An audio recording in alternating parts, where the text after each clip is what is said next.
Next, we want to get into building basic authentication. The idea behind basic authentication is that sometimes we can't have our users log into our website in order to authenticate through our normal web interface. This could be that you're building an app to go against the API or some other mechanic. So basic authentication allows us to take the credentials of the user and pass them in through a header. That header will contain the information about the user, and then we can look at those credentials and decide whether that API call should be allowed or not. Unlike ASP.NET Forms authentication, basic authentication is including those credentials on each and every call. So in order to do this, let's clean up our workspace here for a moment, and let's go down to the filters. So now we're going to create a new class inside the filter folder. This new class is going to represent an authorization filter. We did this earlier when we did the require HTTPS attribute. We're going to do the same thing here. We're going to override the unauthorized method and then handle our basic authentication inside of that. We're also later going to add token-based authentication to the same file. Because of that, I'm going to call it our own authorize attribute. So counting Ks, authorize attribute. Now this class is a authorization filter attribute. So it's something we can apply either on everything, which is what we'll actually do, or simply add it on the APIs that require user-level authentication, like our diaries. I'm going to bring in the authorization filter attribute that's in system.web.http.filters. Now that we have the filter, let's go ahead and override our onAuthorizations method. This method is going to be called during the pipeline of making our web API request. And this works simply by saying if this onAuthorizations call gets made and the response of the call is still empty or null, then it knows it can continue down the pipeline.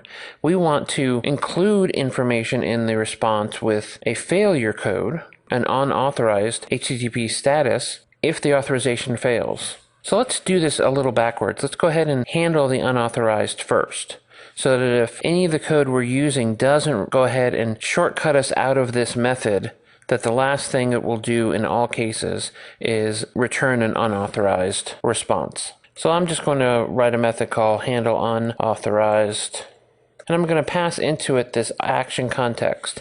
This action context contains information about the request, but is also where the response is when you want to set a new response. Let's go ahead and generate the stub for that. So to handle it as an unauthorized request, we're simply going to say the action context dot response. So we're setting the response to be a new action context dot request create response. This might look familiar because it's actually the same method we use in our controllers. Let me bring in the HTTP status code, system.net, and unauthorized. So we're going to create a new response and set it to the response so that it shortcuts that action. Now for our create response to work, we actually need a using up here to the namespace that contains the extension method. This namespace is system.net.http. Now this might be good enough for handling unauthorized, but the spec actually tells us we should do one other thing, and that is help tell the user of this API how to actually authenticate. To do this, we're going to actually go and set a new header to be added to the response. This header is a www-authenticate header. So in the case of the caller being someone who knows how to handle this, we're going to try to give them some information about how authentication can be accomplished. We're going to tell them with just a string value. The string value is going to tell them the kind of authentication we support, which in our case is basic. We're going to tell them what the scheme is, and the idea behind the scheme is telling it in what context these credentials are useful. Usually this revolves around a set of services that you're exposing. This might be the name of your domain, it might be the group of services you provide. In our case, this is going to be a string called, you guessed it, counting Ks. And then finally we can include a location. The location is simply an URL that points to where the user can do this authentication. Our case, we'll just go ahead and give them an URL over to our account login page. Now you would probably want to compute what the actual web address here is, creating an URL, maybe creating an URL based on the request URI. But to get us through this quickly, I'm just going to go ahead and include a hard-coded location there.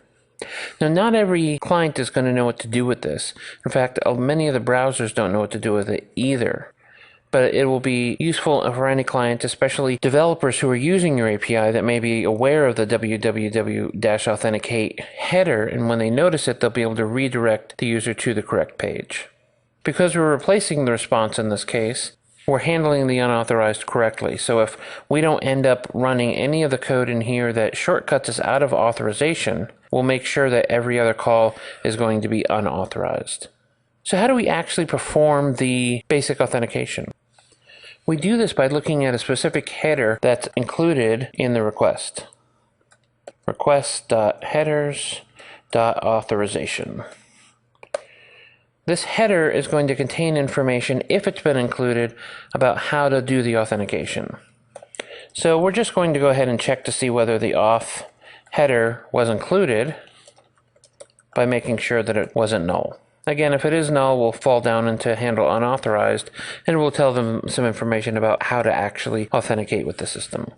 Next, we'll want to make sure that the type of authentication header is what we need, and that is what's called a basic authentication header. So we can just check to see that the auth header.scheme equals basic, and we'll just tell it to compare it without the worry about the case. But we're also going to make sure that not only has it set the authorization header to basic, but that it includes the parameter. And the parameter is where the credentials are actually going to come in. So we have to say auth header.parameter does not equal null. Or more importantly, because they could pass in an empty string, we'll go ahead and say does not equal string is null or empty or white space. So if we get down this far, we have a valid authentication header. So we're going to want to pull out of that header the parameter. So we can get the raw credentials from the auth header.parameter. That's just going to be a raw string of the credentials. Now the parameter is actually going to be a base64 encoded string, so we have to get it unbase64 encoded. So we'll go ahead and create a credentials equals convert from 64 base string and pass it in that raw credentials. So this is still encoded, so we want to use the encoding to correctly get the username and password out of this base64 string.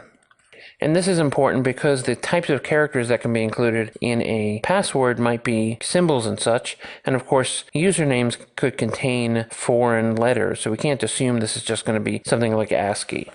So let's get the encoding, and we're going to assume in our case that the encoding is going to be, as the spec says, an ISO 8859-1 encoding.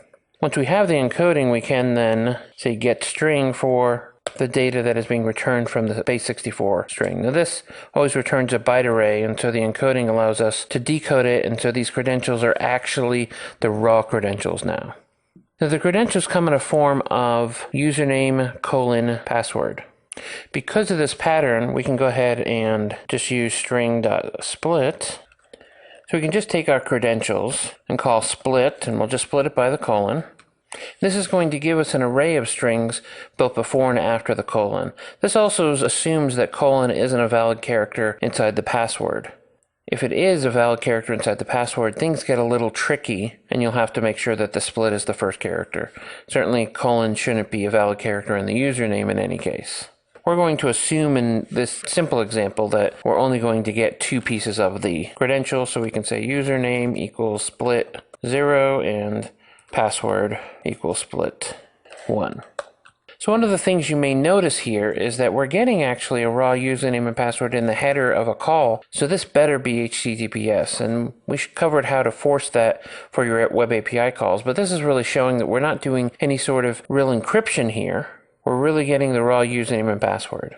We're going to talk a little bit about some other ways of doing that later, especially with OAuth, but basic authentication, which certainly works, does have the problem of being clear text, and as long as you're using SSL, you can certainly protect it from the man-in-the-middle attack. You're still going to have that the devices are going to have that access. So if someone else is writing against your API, they're going to be directly collecting those username and passwords, and they can certainly see them. It isn't getting around that particular problem.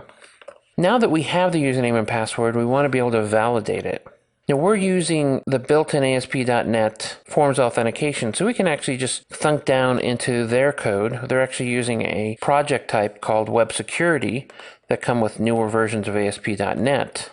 So we're just going to want to use that. We can say if web security, I'm going to include it, and this is in the webmatrix.webdata namespace, and that's because this was originally built for webmatrix and is now being used with ASP.NET MVC. And I'm just going to call login. Now this code that we're using here to do the credential check could be your code. If you aren't using this built-in security and you have your own database with your own username and passwords and you've built your own system for doing this authentication, just replace this code here. What we're looking at for the basic authentication is really the same. We're taking it out of the header and then we're using some code to validate those credentials. That validation may be very different depending on the infrastructure of your website. The login takes the username, password, and we could pass in a third parameter to persist a cookie, but that actually doesn't matter in our particular case. We're going to leave it as false, which is the default. And even though we're talking about logging in, this is really just going to return a Boolean to tell us whether the credentials are correct. And in this case, we can just say return. Because we've gone down this whole path of looking at these credentials, we're saying return to shortcut it from handling unauthorized down here. Doing all this work to make sure that the call to the web API is able to be used. But we also need to do one other little piece here. And that is we need to be able to set the identity to this new user. And this is an important part of the picture because if you remember, our security service is assuming that the thread.currentPrincipal identity is going to be the correct name. This is something that Forms authentication does for you, but because you're doing your own authentication here for basic authentication, you're going to have to do this. So let's create a principal. We can just create it by creating a new generic principal. And this is going to be in the system.security.principal namespace. And the principal takes an identity and then an array of roles. So in this case, we're actually going to create a new generic identity. This identity is simply going to take the username that we've now validated, and then I'm not going to really give it any roles. That's something you could add later so that you could test against specific roles as well. Now that we have the principal, we can simply say thread, which is in system.threading, current principal equals the new principal. And this is what forces that identity information to be included in the thread that is about to process your web API call, and therefore our identity service will pick this up. This has to be put into the thread so then everyone down the line that's using it will know who the current user is. Another approach here that we're not going to show is you can develop your own principal and your own identity to include additional information. If you have the idea of roles or other sorts of information around this identity that are important to you, you can certainly build your own principal and identity objects. And if we build it, and hopefully we got everything right, we didn't, is our split actually takes cars, not strings, so let's change this to a car. And in theory, we now have basic authentication working. So two more things we need to do now that we have it building is we have to talk about first this web security. If you're going to use the built-in security, before we can use it, we actually have to initialize it. On the face of it, it feels pretty easy because we can just say web security initialized. If it's not initialized, then we actually have to call web security.initialize database connection with a number of pieces, the connection string we're using, etc. This initialization is actually happening inside of an attribute that is being used in other parts of the system.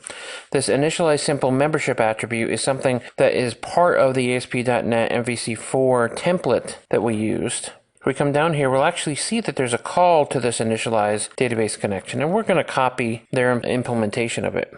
But we do have a problem. The code that's being generated here actually is missing a little piece, as far as I'm concerned at least. And that is that it needs to do that same check we do. The code itself inside web security doesn't know that if it tries to be initialized a second time, not to just throw an error. And because their attribute isn't testing for is initialized, we're going to need to add it here because our attribute may be called before their attribute. So we just want to make sure that whoever gets in first initializes this correctly. You can see what they're doing is they're using the default connection and the configuration string, and then user profile is the name of the database in the data, and we could certainly centralize this to fix this. And then they're specifying the name of the username and the user ID and telling it to go ahead and create the tables if necessary. So nice and simple to initialize before we use it. Before we can really test it, we're going to need to actually use the attribute. So let's head over to our diaries controller, and if you remember, we had been using the authorize attribute, which makes sure that somebody in the pipeline has authorized it. What's interesting here is this will take care of the authorization if it is forms-based authentication, but because we want to support basic, we have to use our authorization attribute here instead. By putting it here instead of the original authorized, it's going to call us to make sure that their authorization is supported. This means we're taking over the responsibility for making sure that forms authentication alone is going to be good enough for authorization. So what we can do here is also just say if thread.currentprinciple.identity.isAuthenticated, just return, just shortcut it. So if someone's already gotten here and given us an authenticated user, we don't need to check the basic authentication header. We're going to allow someone else like Forms Authentication to handle this for us. If they haven't handled it, then we'll drop in and handle the authorization through basic authentication. So let's take a look what this looks like in Fiddler.